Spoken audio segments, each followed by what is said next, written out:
जी part 2 start हो गया जी हमारा।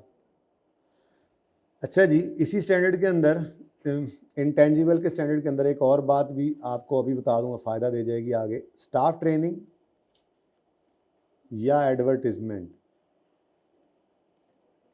जी ये पहले भी आपको थोड़ा बहुत पता है, बाकी जिनको नहीं पता उनको बताता चलूँ।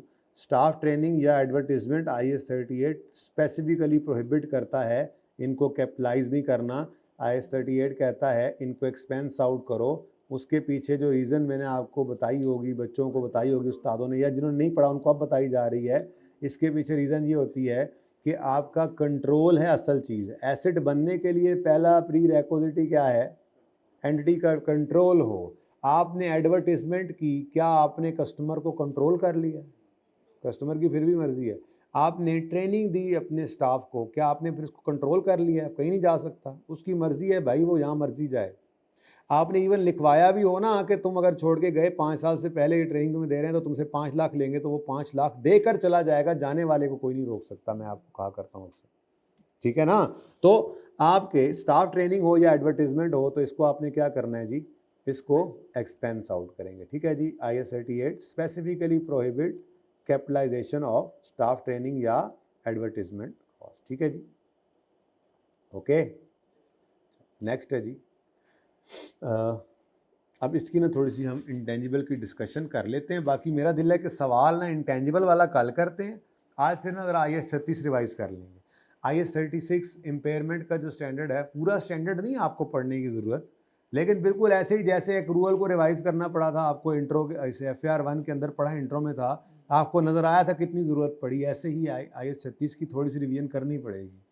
क्या होता था IS 36 के अंदर? वो जी इम्पेयरमेंट टेस्ट होता था। अच्छा, उस इम्पेयरमेंट टेस्ट में क्या होता था बेटा प्लीज़? इम्पेयरमेंट टेस्ट में क्या होता था? आपकी रिकवरेबल अमाउंट और बुक वैल्यू कंपेयर होती थी। रिकवरेबल अमाउंट क्या होती थी? Higher of fair value less costal value in use. Value in use कैसे निकलती थी? वो present value of future cash flow. तो ये सारी बातें भूली पड़ी होंगी, जल्दी से रिवाइज कर लेंगे, इसकी एंट्रीज रिवाइज कर लेंगे, इसके एक्सट्रैक्ट्स बना लेंगे, फिर छुट्टी। फिर कल जब आएंगे तो IS 38 जो है उसके अंदर इस इम्पेयरमेंट को भी मिक्स कर देंगे फिर, क्योंकि IS 38 में जो इंटेंजिबल हैं वही तो एसेट्स हैं, उनको भी इम्पेयरमेंट टेस्ट से गुजारना पड़ सकता है। तो इस लेवल की इम्पेयरमेंट नहीं करनी पड़ती FAR 2 में, जिस लेवल की मैंने रिवीजन भी आपको करवा देनी है, वो भी इनफ है, यानी कि ज़्यादा है। जो आप पढ़ के आए हैं ना, तो पूरा टॉपिक था ना, ठीक है। यहाँ पे इंडिपेंडेंट क्वेश्चन तो नहीं आता, लेकिन इम्पेयरमेंट की एडजस्टमेंट्स तो आपको बार बार नजर आएंगी, क्योंकि अकाउंटिंग में जो आपने पढ़ा आज तक वो सब अब आपका टेस्ट हो सकता है, ठीक है। अच्छा, तो इंटेंजिबल्स जो हैं बेटा जी वो दो तरह के होते हैं। अब ये आखिरी बात है, उसके बाद फिर मैं बोर्ड की तरफ जाऊंगा। मैं बैठ बैठ के थक गया हूँ।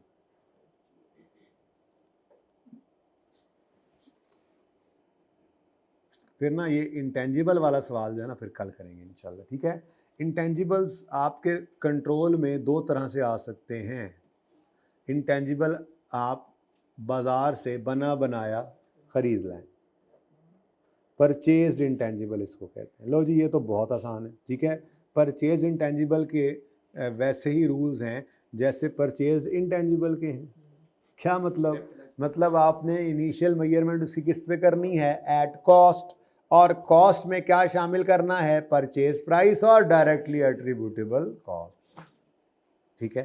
तो इतना आसान थोड़ी आएगा। आज तक कोई एडजस्टमेंट आ भी जाए तो दूसरी तरफ ही जाएगा, लेकिन फिर भी चलें, कोई बात नहीं।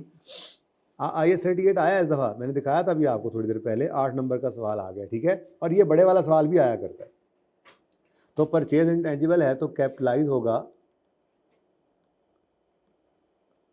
कैपिटलाइज्ड एट कॉस्ट या इनिशियली मेजर्ड एट कॉस्ट। मैं कैपिटलाइज लिखता हूँ, ज़रा याद हो जाता है ना, ठीक है। इसको हमने क्या कर देना है? कॉस्ट पर कैपिटलाइज कर देना है। और कॉस्ट में क्या कुछ शामिल करते हैं हम? कॉस्ट के अंदर हम शामिल करते हैं परचेज प्राइस, और बाकी लंबी बात मैं नहीं कर रहा, लिखी हुई है सारी बातें। परचेज प्राइस में से हम कहा करते थे जी ट्रेड डिस्काउंट रिबेट्स को लेस कर देंगे, ऐसे ही है। और नॉन रिफंडेबल टैक्सेस को ऐड कर देंगे। और PPE जो होता था, रिफंडेबल को इग्नोर कर दिया ना, मैं तो सिर्फ ये कह रहा हूँ क्या क्या चीज़ होनी चाहिए। Purchase price, less discounts rebates, add non refundable taxes, ठीक है। और add all directly attributable costs. और PPE के अंदर तो हमने ये भी देखा था कि अगर कोई डिसमेंटलिंग कॉस्ट है तो उसकी भी प्रेजेंट वैल्यू ऐड करते हैं। अच्छा, वहाँ तो देखा नहीं था, वहाँ तो सिर्फ पढ़ा था। यहाँ पे IAS 37 के अंदर हमने प्रॉपरली करना है, उस वक्त कहा था आपको करेंगे। इफ्रिक 1 एक स्टैंडर्ड की इंटरप्रिटेशन है जो सिर्फ इससे डील करती है, तो हमारे सिर्फ इस एरिया के ऊपर 4 से 5 लेक्चर्स लगने हैं जाके IAS 37 में, जिसमें हमने ये present value of D commissioning या डिसमेंटलिंग निकालनी है, उसको एसिड में ऐड करना है, उसकी एंट्रीज करनी है, एस्टीमेट चेंज पढ़ना है, कॉस्ट मॉडल, रीवैल्यूएशन मॉडल, कुछ भी नहीं बचना, सब जो पढ़ा हुआ दोबारा आ रहा है। ठीक है, तो खैर अभी तो ज़रा इतना ही कर लेते हैं माजरत के साथ। Purchase price and all directly attributable, ये लिखी हुई तो है ही सही, वहीं से पढ़ लेना आप। ठीक है, ऑल डायरेक्टली एट्रीब्यूटेबल कॉस्ट्स। ठीक है, तो ये जो मैंने अभी तक पढ़ाया ना आपको, अभी ये मैंने आपको इंटेंजिबल की डेफिनेशन पढ़ा दी। ठीक है, कैरिंग अमाउंट, कॉस्ट, डेप्सिबल अमाउंट, ये आपने पढ़नी है खुद। ओके, ये सारी पढ़ लेनी है खुद, उसके बाद जो मैं देखता हूँ कौन सी पढ़ानी है। ठीक है, अब मैं कैरिंग अमाउंट की आपको डेफिनेशन बताऊँ, अच्छा लगता है कोई कॉस्ट माइनस अक्यूमुलेटेड अमोर्टाइजेशन, यहाँ डेप्शन होती है, यहाँ अमोर्टाइजेशन आ जाती है, लेस अक्यूमुलेटेड इम्पेयरमेंट लॉस। अब मैं बताते हुए अच्छा लगता हूँ आपको बुक वैल्यू की डेप्सिबल अमाउंट मैं बताते हुए मुनासिब लगता है कि मैं आपको बताऊं कि जी कॉस्ट माइनस रेजिडुअल वैल्यू, अच्छा नहीं ना? ठीक है, तो ये आप पढ़ लीजिएगा, कॉस्ट किसे कहते हैं, डेप्सिबल अमाउंट, कॉस्ट के अंदर वो बातें आ जाएंगी जो अभी मैं आपको करके आ रहा हूँ। एनीवेज, अभी मैं जो यहाँ पे आ चुका हूँ ना, कंट्रोल अभी मैंने पढ़ाया नहीं है आपको, मैं बेसिकली इसको आप बिल्कुल पढ़िएगा, ये डेफिनेशंस जो हैं ये आपके लिए ही हैं। ठीक है, आइडेंटिफिएबल होने के लिए क्या होना ज़रूरी है मैंने अभी आपको पढ़ाया, इसको लाजमी पढ़ना है आपने। नॉन मॉनिटरी है, विदाउट फिजिकल सब्सटेंस है, विद एग्जांपल्स, ये आपने रीड करना है। ओके, इस वक्त में जो है वो आपको इस लड़ाई की तरफ ले आ चुका हूँ। ये मैं असल में ये पढ़ाना चाह रहा हूँ, तो चलें शायद छोड़ें इसको, बस जितना कहा है उतना पढ़िएगा फिलहाल। ओके, बाकी कहाँ से क्या छोड़ा मैंने, क्यों छोड़ा, वो छोड़ें इसको। ठीक है, फिलहाल इधर आइए। इधर अभी जो आपका टेबल अंडर कंस्ट्रक्शन था,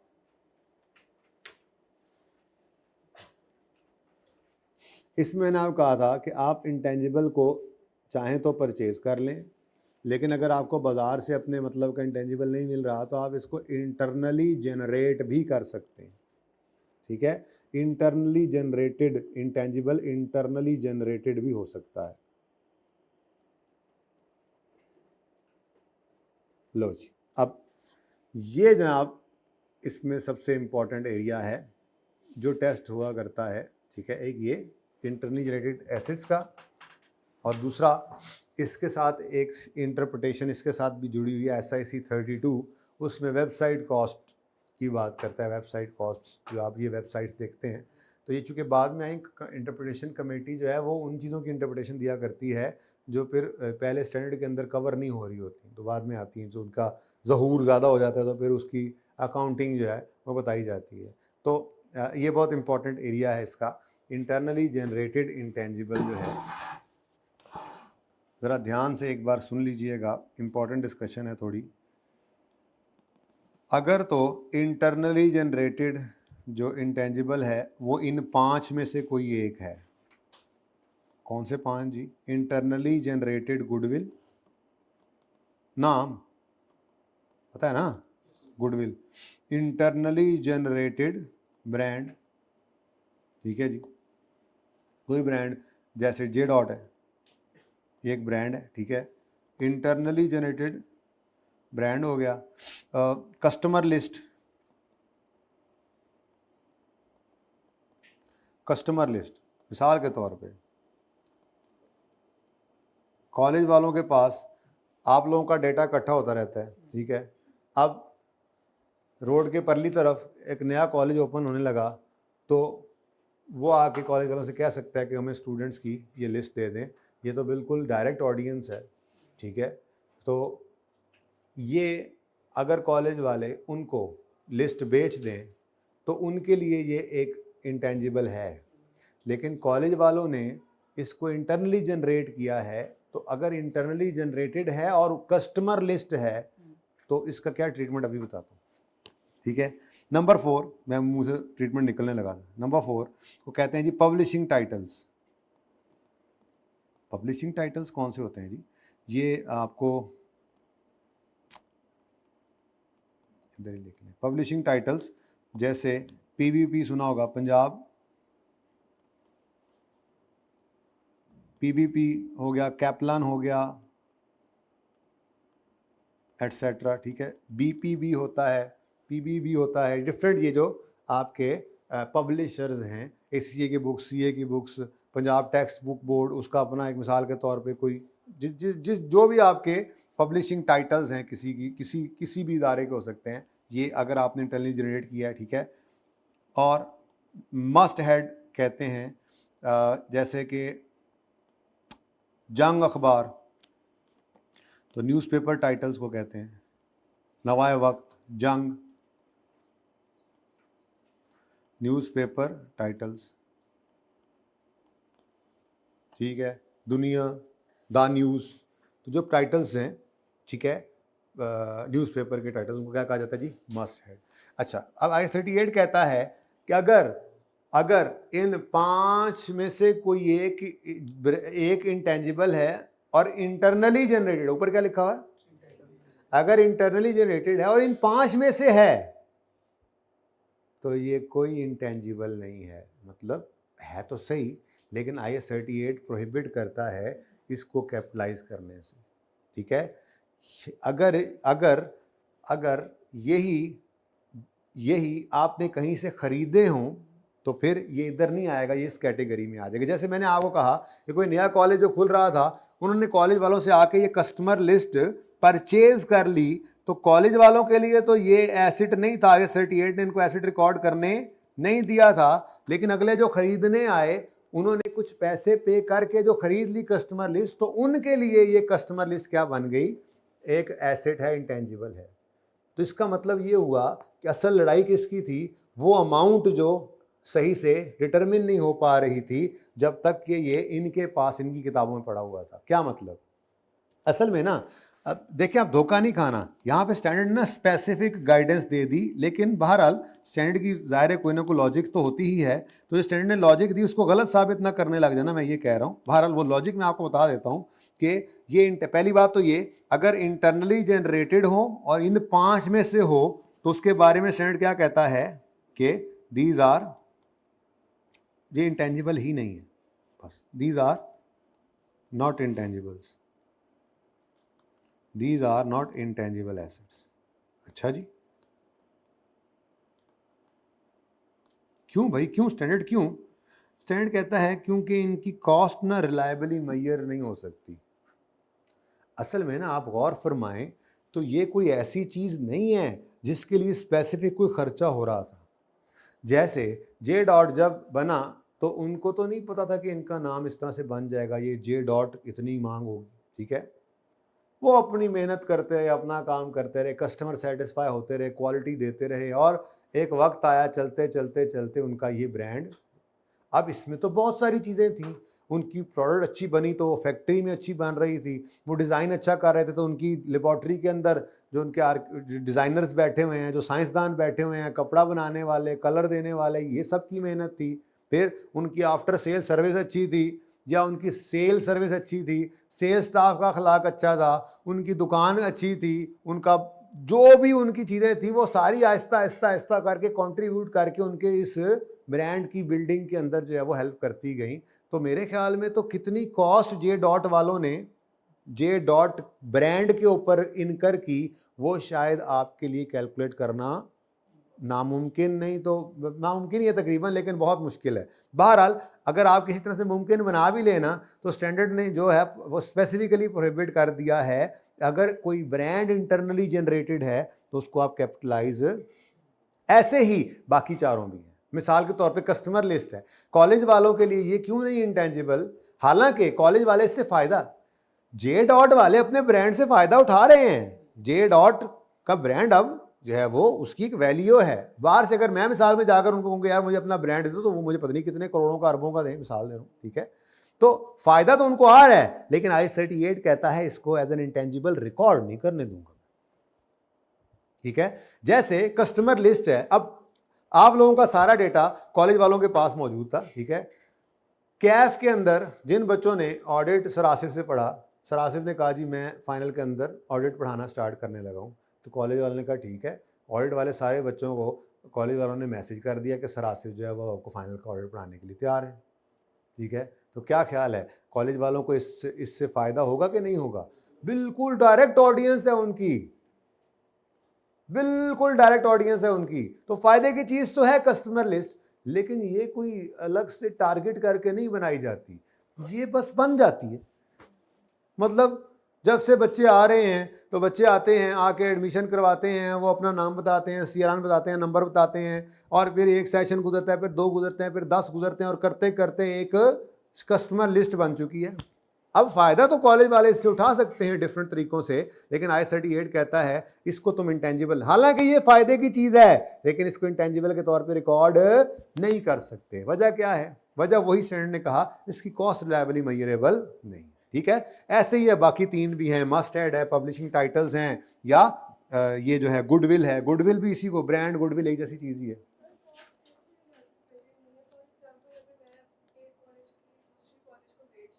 बेटा मैं एक मिनट, पहले मुझे ये बताएं, कस्टमर लिस्ट किसकी है, मेरे पास है या आपके पास है? पहले ये बताएं। आपकी कस्टमर लिस्ट है, आपकी बैलेंस शीट में एसेट नहीं है। क्यों नहीं है? आप कॉस्ट लायबिलिटी मेजर नहीं कर सकते। अब मैं आया, मैंने कहा बेटा ये कस्टमर लिस्ट आप मुझे बेच दें। आपने कहा ठीक है सर, इसके 10 लाख लगेंगे। मैंने कहा ठीक है, ये पकड़ो बेटा 10 लाख रुपए, और ये कस्टमर लिस्ट मुझे दे दो, मेरे लिए तो बड़ी ज़रूरी है, मैं जो कारोबार शुरू कर रहा हूँ उसके लिए तो बिल्कुल डायरेक्ट ऑडियंस है ये वाली कस्टमर लिस्ट आपकी।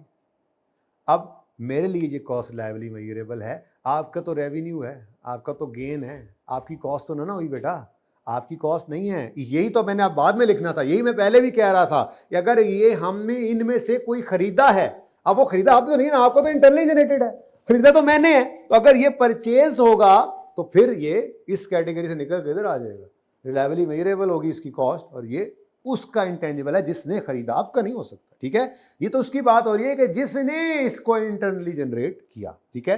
तो अगर इंटरनली जनरेटेड है और इन 5 में से है तो ये इंटेंजिबल नहीं है, क्योंकि बी काउज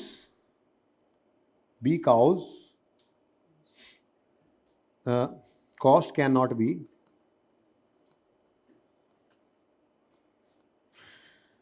measured reliably। बस हो गई उस्ताद, छोड़ूंगा इंशाल्लाह 1:15 पे आपको, ऐसे नहीं छोड़ूंगा, ठीक है। दीज आर, मैं सोच के आया था घर से कि ये होगा मेरे साथ, फिर भी आया हूँ ना, हर साल रोज़े आ रहे हैं। अब तो पहली बार पढ़ा था, मुझे सोच है जब मैंने पढ़ाना शुरू किया था 2015 की बात है, तो जब रमज़ान आया पहली बार ज़िंदगी में, उससे पहले तो कभी पढ़ाते हुए रोज़े नहीं गुजरे, तो जाहिर है ज़िंदगी में पढ़ाया तो पहली बार 2015 में था मैंने। तो अब सोच बड़ी चल रही, क्योंकि मुझे ना आदत है, पानी तो बहुत ज़्यादा पीता हूँ मैं, और टीचिंग तो शुरू हो गई थी रमज़ान से पहले, तो आपने नोट किया हो शायद नॉर्मल क्लासेस के अंदर मैं पानी बार बार पीता रहता हूँ, पानी बार बार।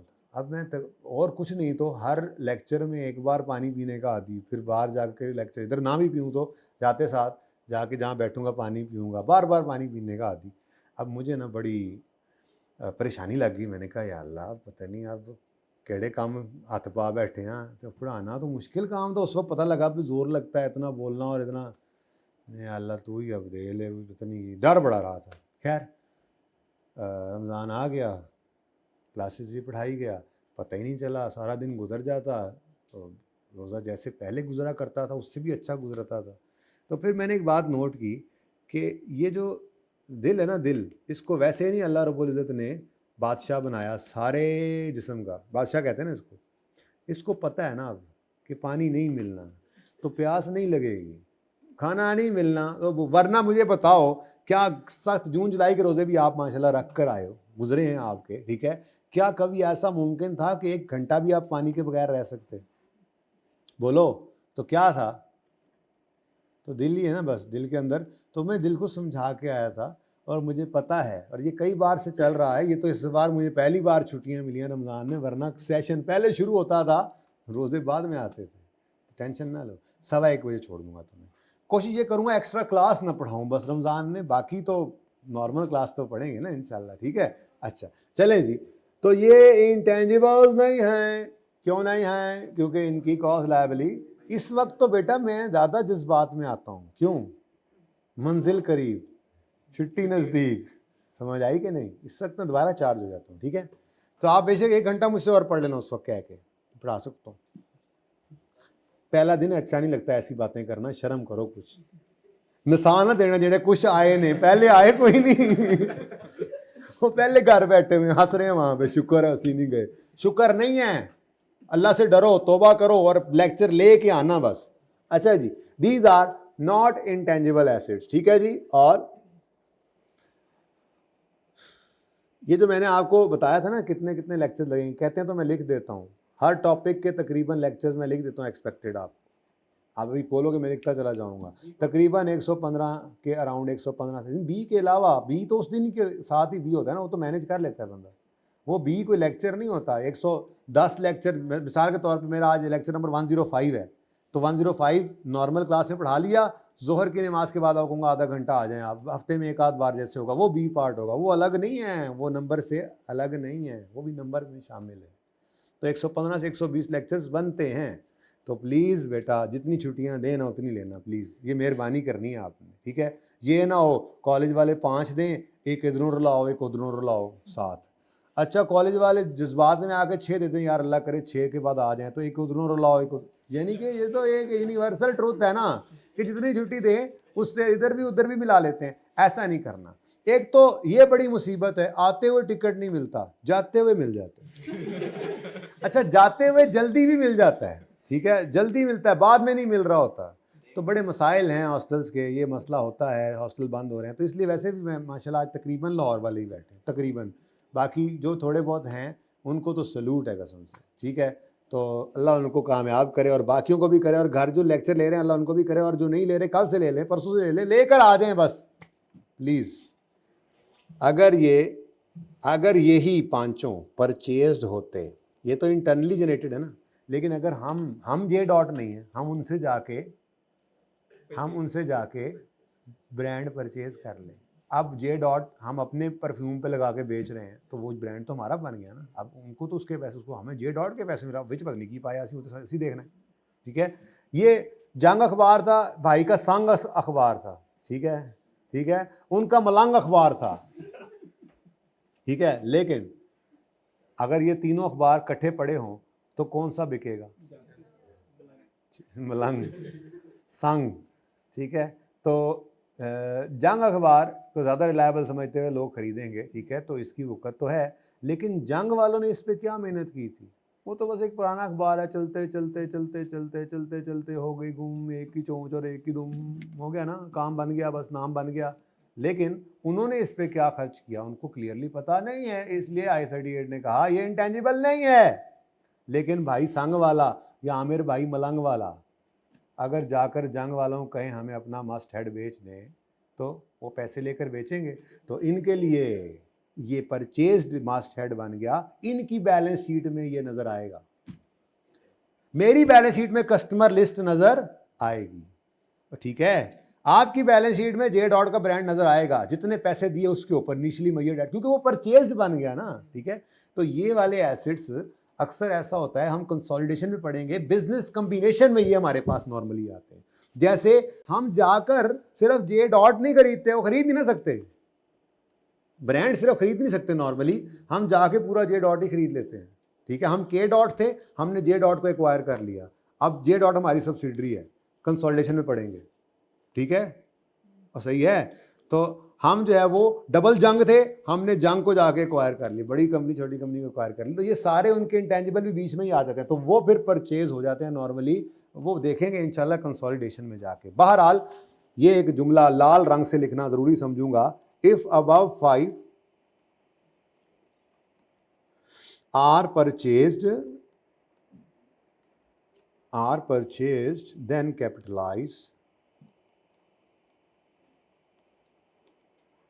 Then capitalize।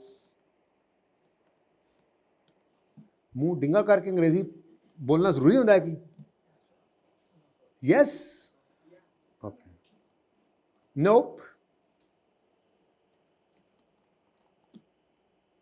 लो जी, उसके बाद जनाब इंटरनली जनरेटेड ना हो तो मसलन फिर कौन से होंगे फिर अदर्स होंगे, यानी सॉरी इंटरनली जनरेटेड तो होंगे, लेकिन इन 5 में से ना होंगे तो फिर क्या होंगे? अब इसकी कोई एग्जॉस्टिव लिस्ट हमारे पास हो नहीं सकती। हर दुनिया का वो रिसोर्स जो identifiable non monetary without physical substance हो, इंटरनली जनरेट करें और इन 5 में ना हो तो वो फिर अदर्स में आ जाएगा। मसलन सॉफ्टवेयर, भाई ने कहा जी सॉफ्टवेयर, मैंने कहा सॉफ्टवेयर तो सॉफ्टवेयर सही। मसलन फॉर्मूला, जी हम करेला कोला बनाएंगे, फॉर्मूला। मसलन लाइसेंस हम इंटरनली जनरेट नहीं करते यार, वो नॉर्मली खरीदा जाता है। हाँ, डिजाइन भाई कह रहे हैं, हाँ पेटेंट ठीक है, एंड सो ऑन। बस कर दें मेरे ख्याल में, मैंने 3 डॉट लगा दिए। जो आपको इधर ये कैटेगरी मीट करता नजर आए और वो खरीदा ना हो बल्कि इंटरनली जनरेटेड हो और इन 5 में से ना हो, तो फिर जो भी हो वो इधर आ गया ना। अब यहां पे एक अकाउंटिंग होगी असल। ये इंटरनली जनरेटेड इंटेंजिबल है जिसको आप रिकॉर्ड कर सकते हैं रिकॉर्ड, लेकिन ऐसे नहीं कि मुंह चुप के कर लें। बड़े मतलब मिसाल के तौर पे ये वैक्सीन है। अब वैक्सीन जब कोविड आया तो वैक्सीन बनाने के अंदर बड़ा टाइम लग गया, तजर्बे होते हैं, खर्चे होते हैं। पहले ऐसे ही जो है वो हाथ पाँव अंधेरे के अंदर मारे जाते हैं, फिर कोई सिरा हाथे आता है, फिर उसके पीछे लग जाते हैं, फिर उसके ऊपर तजर्बे होते रहते हैं, फिर कुछ शक्ल सामने आती है, लगता है अच्छा हाँ बन जाएगी। एक स्टेजेस होती हैं जब आपने साइंसदानों को बिठाया होता है कमरे में बंद करके कि बनाओ वैक्सीन, बनाओ फॉर्मूला, बनाओ डिज़ाइन, तब जान छूटेगी तुम्हारी। ठीक है, तो ये एक प्रोसेस होता है। इस प्रोसेस से गुजार रहे होते हैं आप अपने साइंसदानों को, जिसमें वो इंटेंजिबल तैयार कर रहे होते हैं। तो ये प्रोसेस जो है इसको फिर 2 स्टेजेस में बांटा जाता है। एक फेज़ को कहते हैं रिसर्च फेज़। क्या होता है, कैसे कैसे होता है, क्या इसकी एग्जांपल्स हैं, इंशाल्लाह कल करेंगे। सारा कुछ आज थोड़ी पढ़ाना है, ठीक है। अच्छा नहीं लगता पहले दिन कौन कौन सोच के आया था कि आज पढ़ाई नहीं होगी? मुझे नहीं लगता। FAR 2 के अंदर हैं आप लोग अभी भी ये सोच रहे हैं, तो आपको पता होना चाहिए। तो पहले दिन FAR 1 में बचपन में बच्चा सोच के आता है आज इंट्रोडक्शन होगा, तो हम फिर क्या करते हैं, हम फिर ये करते हैं, ये इंट्रोडक्शन ऑफ सब्जेक्ट कर लेते हैं, किया है ना आज भी, ठीक है। तो रिसर्च फेज़ कहते हैं उस वक्त को जब आपको कोई ख़ास पता नहीं है, अल्लाह का नाम लेके आपने बस शुरू कर दिया है, ठीक है। तो इस फेज़ के अंदर खर्चे तो इनकर हो रहे होते हैं बेटा जी। आपने वैक्सीन बनाना शुरू की, ठीक है, तो आपने, ये मेरे साइंसदान हैं सारे ही, ये सारों को मैंने बिठा दिया, इस कमरे में बंद कर दिया। मैंने कहा चलो आमिर भाई बाहरों में कुंडा ला के टुर गया। मैं कहा वैक्सीन बनेगी तो निकलोगे, ठीक है। लेकिन अब जाहिर सी बात है आप लोगों ने वैक्सीन बनानी है तो यहाँ पे आपके ये AC बिजली ये चलती रहनी चाहिए। फिर आपको इक्विपमेंट ज़रूरी चाहिए होगा, ख़रीद के ला के दूंगा, वो इक्विपमेंट तो कॉस्ट है लेकिन उसकी डेप्रीसिएशन इनकर हो रही होगी। फिर आपको वैक्सीन बनानी है तो आपको कोई मटीरियल चाहिए होगा जिसको तजर्बे में आप जो है वो जी अपना मिर्चा पा लो है, नमक पा लो है, जनाब तेल पा लो है, जो तजर्बे के लिए कुछ आपको मटीरियल चाहिए होगा। और फिर सबसे बढ़कर आप लोगों ने मुफ्त में तो मुझे ये काम करके नहीं देना, इड्डे तुसी चंगे, आप लोग इसकी मुझसे तनख्वाहें लोगे। और ये सारी चीज़ें क्या हैं, ये वो खर्चे हैं जो मैं अपने इस इंटेंजिबल को फॉर्मूला डेवलप कर रहा हूँ। वैक्सीन का फॉर्मूला हम बनाना चाह रहे हैं और उस फॉर्मूला को बनाने के लिए ये कॉस्ट इनकर हो रही है मेरी। अब जब मैंने आपको पहले दिन बंद किया कमरे, मैंने कहा बनाओ वैक्सीन, अब अभी आपके पल्ले कुछ भी नहीं, आपको कुछ समझ नहीं आ रहा, कोविड है क्या समझ नहीं आ रही, कंप्यूटर खुल गए हैं, रिसर्चें हो रही हैं, फिर तजर्बे हो रहे हैं, कुछ आपके पास सैंपल्स मौजूद हैं, लगे हुए हैं, कुछ समझ नहीं आ रही। 1 दिन 2 दिन 10 दिन छुट्टी ज़ाहिर है होती है आपकी, लेकिन वैसे मतलब मैंने आपको ये कहा कुछ और नहीं करना। आप जो ऑफिस टाइम में आप आते हैं, आप लगे हुए हैं, आप इतने पुलंदे जनाब कागज़ों के इकट्ठे हो गए हैं, कुछ समझ नहीं आ रही, लेकिन खर्चे तो इनकर हो रहे हैं। जिस कमरे में लेबॉर्ट्री में बैठ के आप तजर्बे कर रहे हैं, जो मटेरियल आप यूज़ कर रहे हैं, जो इक्विपमेंट यूज़ कर रहे हैं, जो आपको तनख्वाहें मिल रही हैं, ये खर्चे तो इनकर हो रहे हैं, लेकिन अभी हमें कुछ समझ नहीं आ रहा। तो इस फेज़ के अंदर जितने खर्चे हो रहे हैं स्टैंडर्ड कहता है उसको एक्सपेंस आउट करेंगे।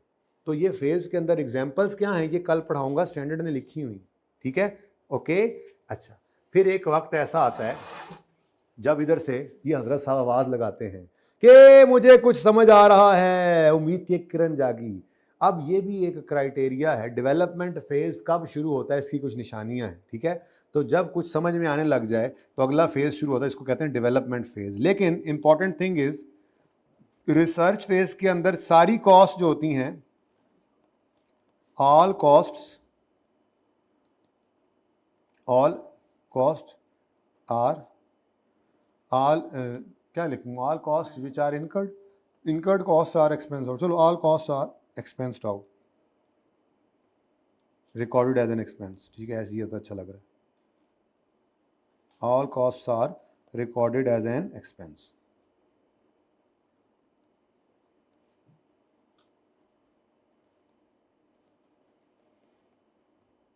ठीक है जी। और उसके बाद मैंने आपको कहा कि अगला फेज़ जो होता है उसको कहते हैं डेवलपमेंट फेज़, ठीक है।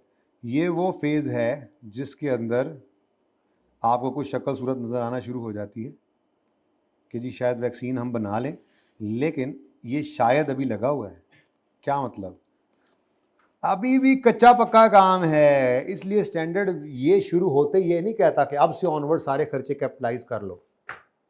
अच्छा, ये कैपिटलाइज समझ आ रही है क्या मतलब?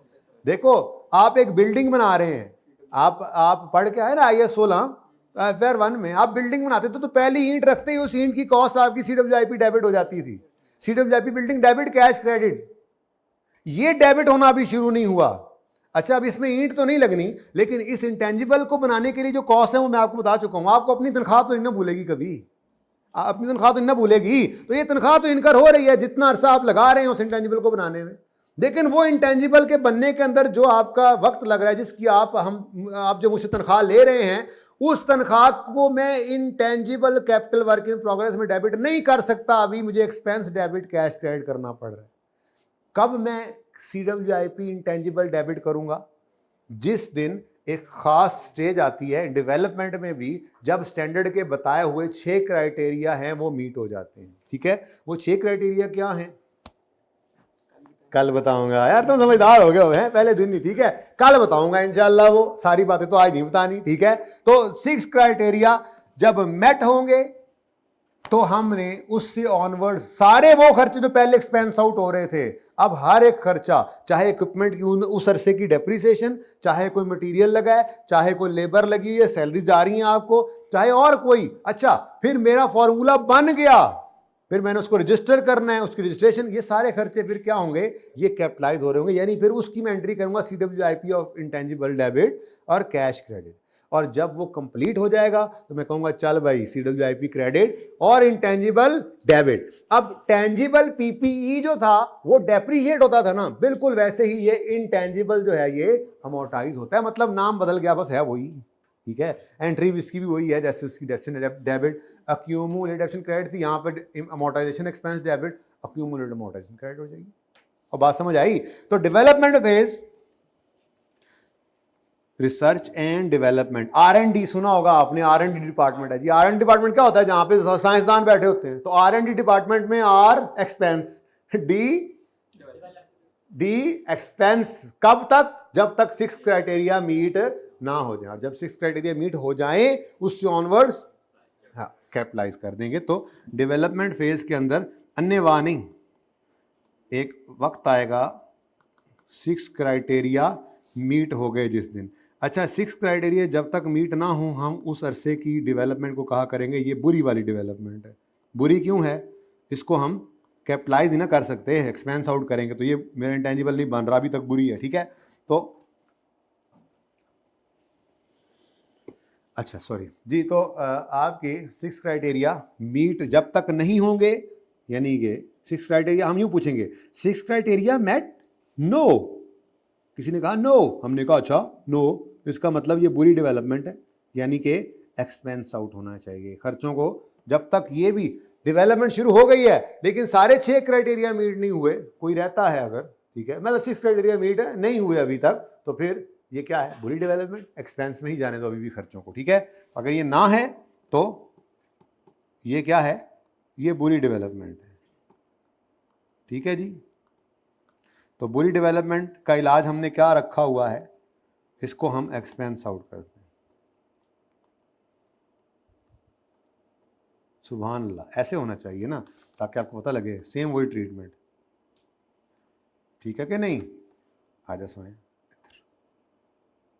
ठीक है जी। चलो आगे जी। और अगर आ गई वो आवाज के जी 6 क्राइटेरिया हैव बीन मेट, अगर 6 क्राइटेरिया मीट हो गए तो ये अच्छी वाली डेवलपमेंट है। तो जिस दिन ये मीट हो जाएं उस दिन से ऑनवर्ड्स जो भी खर्चा होगा उसको कैपिटलाइज कर लेना आप, ठीक है जी। यहां तक के ये इंटेंजिबल कंप्लीट हो जाए, और जब ये कंप्लीट हो जाएगा तो फिर आपने इसको इंटेंजिबल CWIP में से निकाल लेना है और इंटेंजिबल एसेट में रिकॉर्ड करना है और इसको फिर अमोर्टाइज करना है। इसकी भी यूज़फुल लाइफ होती है बेटा जी, ठीक है, इसकी अपनी एक यूज़फुल लाइफ होती है कि कितने अरसे तक ये इंटेंजिबल हमें फ़ायदा दे सकता है, एक अंदाज़ा लगाया जाता है, ठीक है जी। तो उस अरसे के ऊपर इसकी कॉस्ट को बांट के अमोर्टाइज कर दिया जाता है, ठीक है। यानी हम एक फार्मूला तैयार कर लें। अब इस फार्मूला के किसी और के पास तो नहीं है, जो हमने वैक्सीन अभी बनाई कोरोना की, किसी और के पास तो नहीं है। अब हम एक अंदाज़ा लगाते हैं कि अगले 5 साल तक हम इस फार्मूला के तहत वैक्सीनें बना कर बेचेंगे।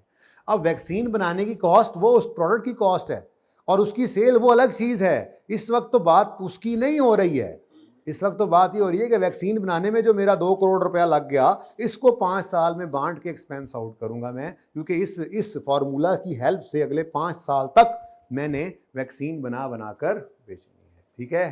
तो सही है। तो ये थोड़ी सी मैं तस्वीर आपके लिए बेहतर करने की कोशिश कर रहा हूं ताकि आप खींच सकें इसको।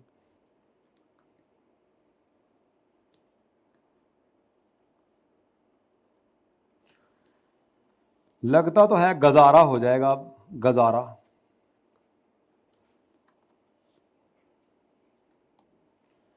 चलो जी, परचेज्ड आ गया और इंटरनली जेनरेटेड। अब अगर अभी गुजारा नहीं हो रहा तो फिर मैं की करा? ये मैंने डिस्कशन किया अभी आपके साथ।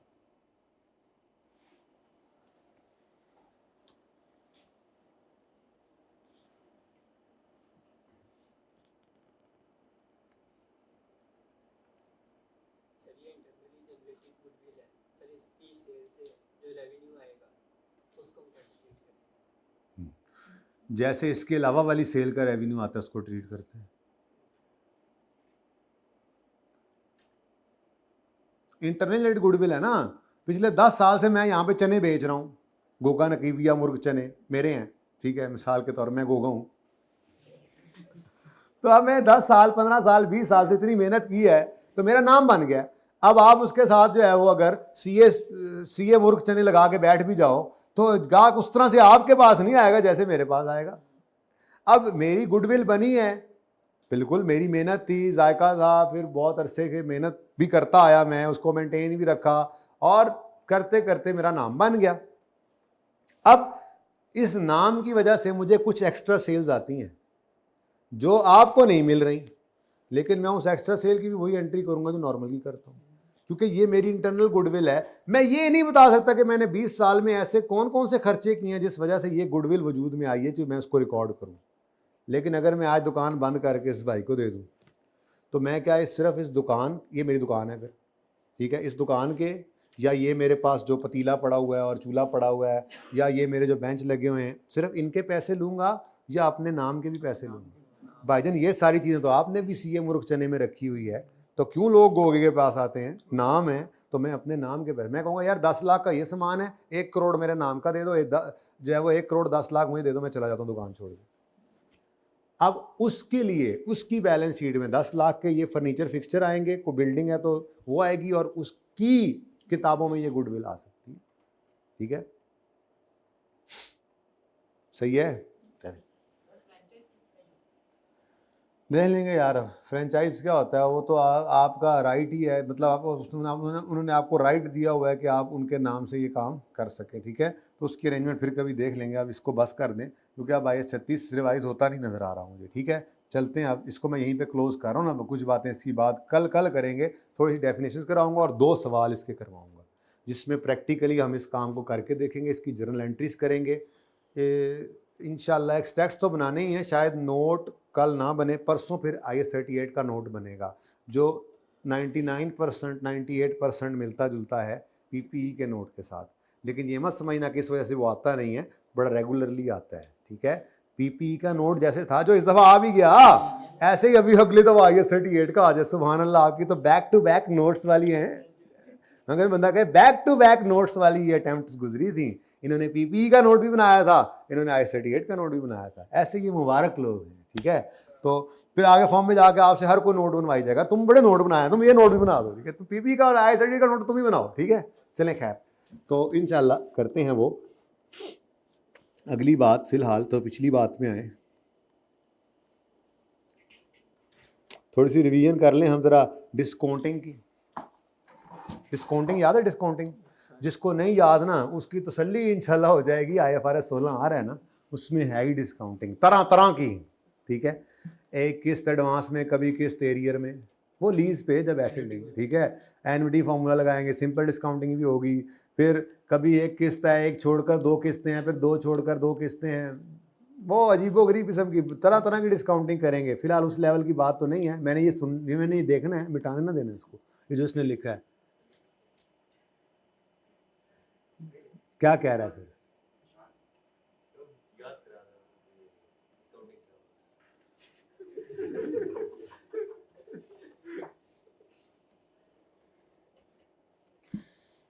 पता होता है आपके वालिद को और आपके उस्ताद को सब, वो जो नहीं कहते ना, वो सिर्फ ये वजह होती है कि भरम रहा हुआ है रहने, ठीक है ना। आपको लगता ही है, ठीक है, क्योंकि ऐसी भी तुसी सी। हाँ जी, चलें जी, वापस आए जी। कोई नहीं, कोई नहीं, लिखो, अरे ओ लिखो। अच्छा, एक क्वेश्चन है जनाब कि we will receive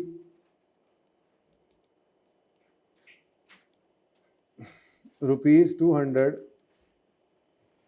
for 4 years.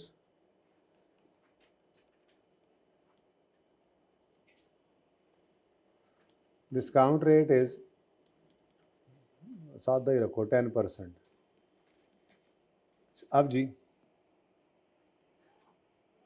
बिल्कुल सिंपल डिस्काउंटिंग मैं रिवाइज करा रहा हूँ, ठीक है। अज्यूम करें 2011 के अंदर ये काम शुरू हुआ, 4 साल के लिए करना है, तो ये अब जी अब ये एग्जांपल मेरी है तो मर्जी मेरी है, मैं खुद ही बताऊंगा। ये मैं एरियर में अज्यूम कर रहा हूँ जी, हर साल के एंड पर मैं 200 रुपये रिसीव कर रहा हूँ।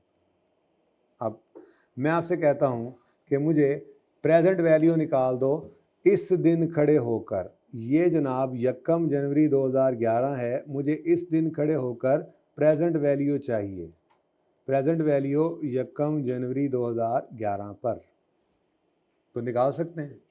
जल्दी करें, निकालें ज़रा, भूल गए होंगे आप, मैंने कहा जल्दी से कर लें काम, जल्दी करें, नहीं होता नज़र आ रहा। IS 36 की रिवीजन नहीं होती नज़र आ रही, गपशप ज़्यादा लगा लिया आज हमने।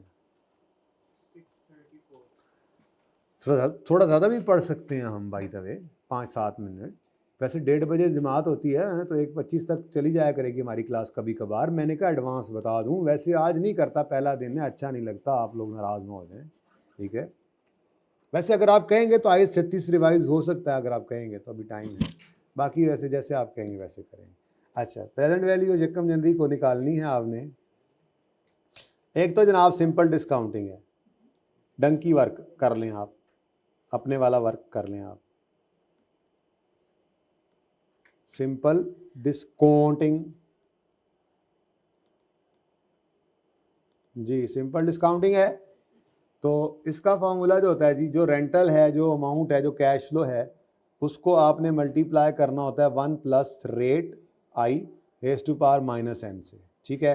ये जितने भी हों, अब ये 4 हैं तो चारों को अलग अलग कर लेते हैं। जैसे पहला 200 जो है उसको आपने 1 + 10% यानी 1.1, और बोलो 1 + 0.1%, 10%, ठीक है। तो ये क्या बन गया? 1.1 बन गया ना, ठीक है। अच्छा, तो 1.1 रेज टू पावर। अब ये वाले 200 को हमने कितना अरसा पीछे बुलाना है, 1 साल पीछे बुलाना, ठीक है। तो इसको 1 साल पीछे बुलाएंगे, -1। अच्छा, प्लस अगले वाले 200 को हमने 2 साल पीछे बुलाया। ज़्यादा लंबी आवाज़ ही, भाईजान, इसको क्या कहा था, भाईजान भाईजान भाईजान, इसको फ़ोन करके या बंदा भेज के बुलाना पड़ेगा, इतना दूर है, ठीक है। तो ये 3 साल पीछे है, ठीक है। तो plus 200 into 193 plus 200 into 1.1 -4 is equal to 630 3 4 4 4 कर लो। अच्छा, ये सिंपल डिस्काउंटिंग हो गई। और दूसरा तरीका क्या है जी, एन्युटी का फॉर्मूला लगा लें। आसान तरीका है, लेकिन इसके लिए शर्त क्या है, शर्त ये है कि सेम कैश फ्लोज हों, सेम इंटरवल से हों, एक से ज़्यादा हों। पहली बात ये होनी थी, कैश फ्लो एक से ज़्यादा हो, कैश फ्लो अकेला ना हो, कैश फ्लो एक से ज़्यादा हो, सेम इंटरवल से हो, सेम अमाउंट से हो, तो आप एन्युटी का फॉर्मूला लगा सकते हैं।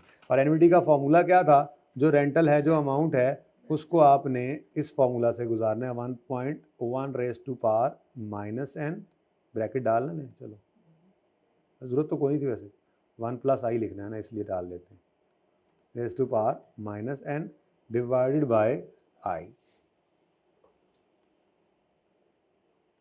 ठीक है। तो ये तो बड़ा आसान काम है, ठीक है। आपने पीवी निकालनी है, तो आपने पकड़ा 200 को और 1 - 1.1 रेज टू पावर। अब n क्या है, नंबर ऑफ ईयर्स ना, नंबर ऑफ ईयर्स वाली गलती कभी ना करना, आज तो बच जाओगे, आगे जाके फंस जाओगे। इसको n को कहते हैं जितनी दफ़ा 200 आ रहा है, नंबर ऑफ कैश फ्लोज।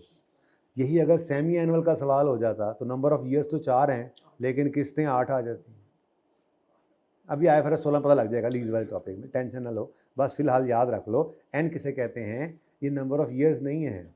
हाँ, सिंपल डिस्काउंटिंग में जो n पड़ा है वो नंबर ऑफ ईयर्स होता है, लेकिन यहाँ पर, ठीक है, ये नंबर ऑफ ईयर्स नहीं है, नंबर ऑफ इंस्टॉलमेंट्स हैं। वो अलग बात है कि वो ईयरली हैं, तो इसलिए सेम ही बात है, अभी काम चल जाएगा, ठीक है। तो 1.1 रेज टू पावर -4, 4 इंस्टॉलमेंट्स हैं, 4 रेंटल्स हैं, डिवाइड बाय 0.1 जी, आंसर 630, ठीक है जी। तो दोनों में से कोई एक काम आप कर सकते हैं। अच्छा, एक और सवाल छोटा सा ज़रा देखने जल्दी से, वो आप कर दें, मुझे ज़्यादा मुश्किल है ज़रा। हाँ, वी विल रिसीव, यार सारा दिन ही मैं इधर ही बैठा रह गया यार, बोर्ड पे नहीं जा सका, सिर्फ आप लोगों की सुस्तियों की वजह से। भाई 10-15 मिनट और पढ़े तो बोर्ड पे सवाल हो सकता है। आपका दिल नहीं कर रहा बोर्ड पे सवाल हो? अच्छा, अभी रोज़ा तुम लोगों को लग रहा है? नहीं, हूँ मैं कह रहा जिन्ना पढ़ा लवा उन्ना टाइम चंगा लग जाना इत्थे बाहर जाके तो मैं औखे ही होने बाहर जाके मैं अभी तक पढ़ा हुआ, ये फिर सेशन के एंड का पढ़ा इसको रहने दो, ये अब जहर बन चुका होगा। चूँकि आप लोग गए हैं तब का ही पढ़ा ना मेरे ख्याल से। हाँ भाई, बात सुनो भाई, अब बाहर जाके मैंने लड़ाइयाँ ही करनी है लोगों से, तो पढ़ लो मुझसे थोड़ा सा, आपसे तो मैं लड़ूंगा नहीं कम से कम, क्या ख्याल है? चलो आप सोचो तब तक। वी विल रिसीव कितना जी कर लें, 160 rupees eight the end of 4th year, rate is 12%। अब जी मामला तो वही है, 11 है, 12 है, 13 है, 14 है,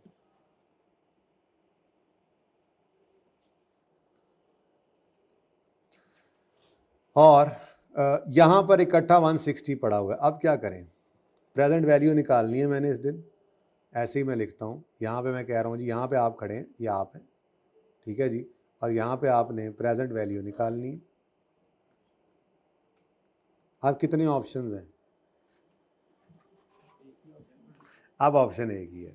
आप मल्टीपल कैश फ्लोज नहीं है तो एनवीटी तो ना लगा सकते आप, तो 160 इंटू 1 पॉइंट, लेकिन 1 प्लस आई क्या है, 12%, रेज टू पावर माइनस। अब यहाँ पे एन जो है नंबर ऑफ ईयर्स है, 1 साल, 2 साल, 3 साल, 4 साल, ऐसे गिनेंगे। 4 साल पीछे बुलाया इसको हमने, -4, आंसर इज 102 कर लो ना। ठीक है, चलो अब आओ ज़रा क्वेश्चन पे। वो अभी लीगल 5 मिनट पढ़े, शक्लें न बनाओ, 1:15 छोड़ दूंगा। आज पहला दिन है, मैं पहले दिन ऐसा नहीं करता, दूसरा दिन भी नहीं करूँ, तीसरे दिन से शुरू करेंगे फिर आहिस्ता आहिस्ता। नहीं ऐसी बात नहीं है, मेरी कोशिश होगी रमज़ान में आपको बस 11:15 से 1:15 ही पढ़ाऊँ। 5-7 मिनट तो सेटअप में वो 5-7 मिनट ऐसे भी निकल जाते हैं, तो 1-2 घंटे पूरे नहीं पढ़ेंगे, कोशिश करेंगे 1 घंटा 50-55 मिनट पढ़ें। लेकिन हर वो मिनट जो आपने यहाँ पर पढ़ा वो आपके ही बोझ को उतार रहा है, मेरे भी बोझ को उतार रहा है, आपके भी बोझ को उतार रहा है। और हर वो यहाँ का डिले किया हुआ टाइम, अब पढ़ लेंगे यार, आज नहीं कल होमवर्क करेंगे, कल पे बोझ पड़ गया, कल नहीं परसों करेंगे, ईदों बाद करेंगे। ये तो ये बड़ा फेज़ है ना, पाकिस्तान के अंदर बहुत मशहूर एक फेज़ चला करता है, ईदों बाद, ईद के बाद वे फलां काम कर लें, ईद के बाद करेंगे, फेज़ है। जैसे आप लोग करते होते हैं छुट्टियों के बाद, ठीक है, मंडे को, संडे के, सैटरडे के बाद, ठीक है, तो ये नहीं करना चाहिए, ठीक है। हर वो लम्हा जो आपने यहाँ पर अपने लिए यूज़फुल बना लिया वो आपका बोझ ही उतार रहा है, आपने ही रिलैक्स होना है, ठीक है, ओके। तो पढ़ना है हिम्मत करके। चलो जी, कंपनी ने परचेजी है एक बस कॉस्टिंग 500 ऑन यकम जनवरी 13। कौन सा ऐसा बच्चा जिसने आए 36 पढ़ा ही नहीं हुआ सिरे से, जरा हाथ खड़ा करें। मैं पता तो होगा मैंने 0 से भी किसी को पढ़ाना है, वैसे जो मैंने पढ़ाना है वो तो मैंने पढ़ाना ही है, उनको लग कुछ फिर बंदा पकड़ ले, ऐसा हो नहीं सकता था। खैर रिवाइज तो हमने फिर भी करना है, ओके। अच्छा एक काम करते हैं, पैकेज लगाता हूँ आज, इसको ट्राई करना है आपने होमवर्क में, मैं करवा नहीं रहा लेकिन मैं पढ़ा फिर भी रहा हूँ, पढ़ेंगे फिर जाएंगे, ओके सही है। सिर्फ 2-4 फार्मूला सिर्फ ज़बानी लिखूँगा, फिर कल आके ये सवाल करूँगा पहले, फिर हम जाएंगे वो जो जगह जो असल बात हमने छोड़ी थी, ठीक है, इंटरनली जनरेटेड की अकाउंटिंग सीखेंगे, ओके। अब A company purchased a bus costing 500 on यकम जनवरी 13. Its useful life is 5 साल. Following further information is available on 31 दिसंबर 15, यानी कि 2 साल गुजर गए, 13-14 बल्कि 3 साल गुजर गए, 31 दिसंबर 13, 31 दिसंबर 14 और 31 दिसंबर 15। हमारी बस को चलते हुए ये ना IAS 36 जब शुरू करते हैं ना FR 1 में, जिन्होंने तो मेरे से पढ़ा हुआ इत्तेफाक से, जो नहीं पढ़ा हुआ ये सिंपल सवाल है, जिन्होंने पढ़ा हुआ है उनको पता होगा IAS 36 में पहला सवाल, बस डेटा चेंज होगा, सवाल यही होता है तकरीबन। तो हमारी बस को चलते हुए भाई 3 साल गुजर चुके थे इजाज भाई कि आप आ गए, आप ड्राइवर है हमारी बस के, आपने आकर एक हमें बुरी खबर दी कि कंपेटिटर आ गया, ठीक है। आप डाइवो थे तो वो कौन आया था, यू टोंग वाले आ गए थे, ठीक है, बंदयाल आ गए थे, ठीक है। अब कंपेटिटर आ गया है तो अगलियाँ चस्सां तो नहीं ना रहनियाँ फिर हैं, पहले रूट पे सिर्फ आप ही थे, आप थे, आप जो मर्जी करते थे, किराया जो है वो आपने डबल लेना है और देना पानी भी नहीं है आपने, और किसी ने कहना तो आपने कहना लै जा थले जा जाए जो मर्जी आना है, वो गल्लां नहीं रहनियाँ, उन्होंने चस्सां नहीं रहनियाँ, अब और आ गए हैं मुकाबले में। तो अच्छा है अपने एसिड को इम्पेयरमेंट टेस्ट से गुजार लें। ये इंडिकेटर ऑफ इम्पेयरमेंट यहाँ पे आपको पढ़ाए नहीं जाएंगे, FR 1 में पढ़ाए गए थे, यहाँ सिर्फ मैं आपको याद करा रहा हूँ कि ऐसा होता था। ये कंपेटिटर का आना जो है वो एक इंडिकेशन होता था कि कहीं आपका एसिड कहीं इम्पेयर तो नहीं हो गया। पहले जो आप सोच रहे थे कि आप जो है वो टिकटें बेच कर, बस चला के टिकटें बेच कर इस एसिड की जो कॉस्ट है वो रिकवर कर लेंगे थ्रू रेवेन्यूज, यानी उसको एक्सपेंस आउट कर लेंगे डेप्शन के ज़रिए। अब लग रहा है कि तो क्या करें, इम्पेयरमेंट टेस्ट से एसिड को गुजारें। अब इम्पेयरमेंट टेस्ट से गुजारना है 31 दिसंबर 15 पे, जब competitor came in market, so we decided to check our bus for impairment, ठीक है।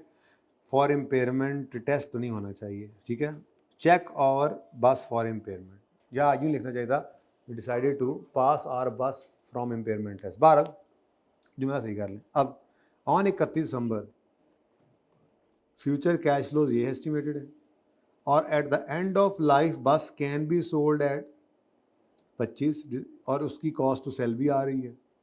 और इफ़ वी सेल बस टुडे, इस दिन खड़े होकर, तो फेयर वैल्यू लेस कॉस्ट से लार्ज डिस्काउंट रेट है। अब थोड़ी सी ज़रा दिमाग के ऊपर जोर डालकर याद करने की कोशिश करें, रिकवरेबल अमाउंट, बल्कि पहले पूरी बात, दो चीज़ें कौन सी कंपेयर करते थे जब हम इम्पेयरमेंट टेस्ट लगाते थे, यहाँ से चलते हैं, ठीक है।